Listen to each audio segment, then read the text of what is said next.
Thanks for watching. Don't forget to like, comment, share and subscribe to Mufti Tariq Masood, famous scholar. تو ہم نے کیا کرنا ہے؟ گورے وہ جو اسلام دشمن قوتیں ہیں ان کی خواہش تھی کہ نکاح سرے سے کیا ہی نہ جائے. ہم نے اس کے اپوزٹ چلنا ہے. ہم نے کیا کرنا ہے. ہمارے مذہب نے کیا کہا ہے؟ نکاح کے بغیر زندگی نہیں ہے. دوسری بات انہوں نے یہ کیا کہ نکاح دیر سے کرنا ہے. ہم نے اس کے الٹا کیا کرنا ہے؟ جلدی. کتنی جلدی؟ معذرت کے ساتھ آپ کہیں گے میرا بیان ایک صاحب نے سنا, مجھے انوائٹ کیا اپنے ولیمے میں, میں جاتا نہیں. انہوں نے کہا میں آپ کو میرے ولیمے میں آنا پڑے گا اس لیے کہ میں آپ کا بیان سن کے شادی کر رہا ہوں. تو میں نے اپریشیٹ کرنے کے لیے میں نے کہا پھر ہم آؤں گا. میں چلا گیا. میرا خیال تھا کوئی 17 سال کا لڑکا ہوگا یا 18 سال کا جو میرا بیان سن کے جلدی شادی کر. 40-42 سال اس بندے کی عمر ہوگی.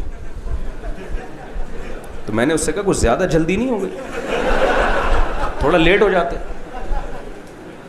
یعنی بیان سن کے جلدی شادی ہو رہی ہے. کتنے سال میں؟ 40-42 سال. میں نے کہا بہت جلدی ہو گئی, تھوڑا سا لیٹ ہونا چاہیے. اتنی جلدی بھی ٹھیک, صحت کے لیے ٹھیک نہیں ہے. تو جلد نکاح کا مطلب پتہ ہے کیا ہے؟ جو پیغمبر نے بتایا ہے. دیکھو یا تو اپنے کلچر کو فالو کرو یا کس کو؟ اسلام کو. ہمارا کوئی کلچر نہیں ہے, نہ مہاجر, نہ پٹھان, نہ پنجابی. ہم نے جب کلمہ پڑھا نا تو کلچر ختم. بہنوں کو وراثت دینی پڑے گی. بعض قوموں میں کلچر ہے کہ بہنوں کو وراثت نہیں دیتے. بھائی کلچر نہیں. آپ کو دیکھو انگریز میں تو وراثت ہے ہی نہیں سرے سے. وہ تو جو مر گیا تو سارا پیسہ بینک کھا لے گا. اس کو پہلے وصیت کرنا ضروری ہے کس کی ہے. تو کتوں کے نام بھی جوائنٹ اکاؤنٹ کھلتے ہیں کتوں کے نام سے. جوائنٹ اکاؤنٹ ہمارے یہاں تو بیوی کے ساتھ کھولا جاتا ہے نا اکثر جوائنٹ اکاؤنٹ کہ میں ملک سے باہر ہوں تو بیگم کو اجازت ہے یہاں سے, جیسے وہ پینٹ سے پیسے نکال سکتی ہے تو اکاؤنٹ سے بھی پیسے نکال سکتی ہے. تو پینٹ سے پتہ نہیں چلتا کتنے پیسے نکلے, اکاؤنٹ سے کم از کم پتہ چل جاتا ہے. تو یہ فائدہ ہوتا ہے جوائنٹ اکاؤنٹ کھلوانے میں, ورنہ وہ پتلون سے کیا پتہ کتنے نکال رہے گا, گن کے تھوڑی رکھتا ہے آدمی. تو اس لیے لوگ اب سمجھداری کا مظاہرہ کرتے ہیں, اکاؤنٹ کھلواتے ہیں تو اس سے پتہ چلتا ہے بھائی اتنے نکالیں. یہ ایک آپ کو گر دے کے جا رہا ہوں میں. تو انگریزوں کے ہاں جوائنٹ اکاؤنٹ کھل رہے ہیں کس سے؟ کتوں کے. تو یہ بھی ہو رہا ہے معاشرے میں. تو جب نکاح نہیں ہوگا تو پھر یہی ہے, اولاد تھوڑی, پھر تو کتے ہی اولاد بنیں گے آپ کی. تو جلد نکاح کی جو اسلام نے, میں کہہ رہا ہوں کلچر کو فالو مت کرو. کس کو فالو کرو؟ جنت اور جہنم میں کوئی پٹھان, پنجابی, مہاجر, سرائکی کی بیس پہ نہیں جائے گا. اگر اس بیس پہ جاتا تو بلال حبشی تو جنت میں جا ہی نہیں سکتے تھے. ہمارے نبی عربی, قریشی, ہاشمی, اور ہمارے نبی کی تلوار سب سے پہلے جو غزوہ بدر میں چلی ہے سامنے عرب, قریشی اور ہاشمی. قوم پرستی کا جڑ سے خاتمہ کر دیا. سب سے پہلے میرے پیغمبر کی جو تلوار اٹھی اپنی قوم کے خلاف, اپنے قبیلے کے خلاف, اپنے چاچے ماموں کے خلاف اٹھی ہے سب سے پہلے. اس میں نبی نے, اور نبی کے ساتھ بلال حبشی, حبشہ سے آئے ہوئے, نہ رنگ نہ قوم نہ نسل, وہ نبی کے ساتھ ہے. سلمان فارسی جو پرشین تھے, فارسی بولتے تھے, وہ نبی کے ساتھ. مجھے ایک واقعہ بڑا زبردست لگتا ہے حضرت سلمان فارسی کا. حضرت عثمان کا دور حکومت تھا شاید, یا حضرت عمر کا. حضرت سلمان فارسی نے ایران پہ چڑھائی کی. کس ملک پہ؟ ایران, جو ان کا اپنا کنٹری تھا. ایران کا ایک قلعہ فتح کرنا تھا, اور صحابہ کرام کی فوج میں کمانڈر کون تھے؟ حضرت سلمان فارسی. تو صحابہ نے ارادہ کیا ہم فوراً حملہ کرتے ہیں. حضرت سلمان فارسی نے کہا نہیں, مجھے نبی نے حکم دیا ہے جب تک دعوت نہ دے دو حملہ نہ کرو. تو حضرت سلمان فارسی اپنی قوم کو دعوت دینے کے لیے گئے جہاد سے پہلے. کیا الفاظ تھے؟ یا اہل فارس انا رجل منکم ترون العرب یطیعوننی. کیا وجد آفرین الفاظ ہیں. اے فارسیوں, میں تمہاری قوم کا آدمی ہوں, لیکن ایک غیر قوم عرب جو کسی کی برتری کبھی برداشت نہیں کرتے, انہوں نے مجھے امیر بنایا ہوا ہے. اور آج تم دیکھ رہے ہو میری تلوار کے سائے میں عرب میں کمانڈر ہوں اور عرب میری امارت میں لڑ رہے ہیں. یعنی یہ تو ممکن تھا ہی نہیں عرب کسی کو امیر بنا دیں, کسی غیر قوم کو. تو کہہ رہے ہیں میں غیر قوم کا آدمی, اور صحابہ نے امیر کس کو بنایا ہوا ہے؟ مجھے, اور میری کمانڈ میں لڑ رہے ہیں, اور میں تمہارے خلاف, اپنی قوم کے خلاف لڑ رہا ہوں. اس میں انہوں نے اسلام کی تبلیغ کر دی کہ ہماری لڑائی قوم پرستی کی بیس پر نہیں ہے. بعض دفعہ لیبل اچھا لگایا جاتا ہے, پیچھے قومیت ہوتی ہے, بعض دفعہ یہ بھی ہوتا ہے. حضرت سلمان فارسی نے یہ بھی بتا دی اپنے عمل میں کہ صحابہ نے لیبل اچھا نہیں لگایا. لیبل لگاتے ہم اسلام کی بیس پہ لڑ رہے ہیں, اللہ کے کلمے پر لڑ رہے ہیں, لیکن مقصد عربیت کو فروغ دینا ہوتا. یہ بھی تو ہو سکتا تھا نا. بعض دفعہ لیبل بڑے اچھے ہوتے ہیں. جیسے ایک آدمی نے دکان میں نا چاول کی بوری پہ, چینی کی بوری پہ چاول لکھا ہوا تھا. دکان میں بوری چینی کی ہے, لکھا ہوا کیا ہے, لیبل کیا لگا ہوا ہے, چاول. لوگوں نے ہاتھ ڈال کے دیکھا, یار یہ تو چینی ہے, اس پہ چاول کی, کہہ رہے مکھیوں کو دھوکہ دینے کے لیے لکھا ہے. تو مکھیاں دھوکے میں نہیں ہے. جو عقل مند ہے نا وہ خوشبو سے پہچانے کی. وہ انسان تو دھوکے میں آ سکتا ہے چاول دیکھ کے. تو لیبل بعض دفعہ جیسے عورت کی آزادی کا لیبل لگایا گیا ہے, عورت کی آزادی, اور لیکن اصل میں عورت کی بربادی ہے. عورت کو ایک پبلک پراپرٹی بنانا مقصد ہے. ایک مارکیٹ میں ایک تھکا ہوا مال ہوتا ہے نا جسے 10 لوگ استعمال کریں, یہ مقصد ہے.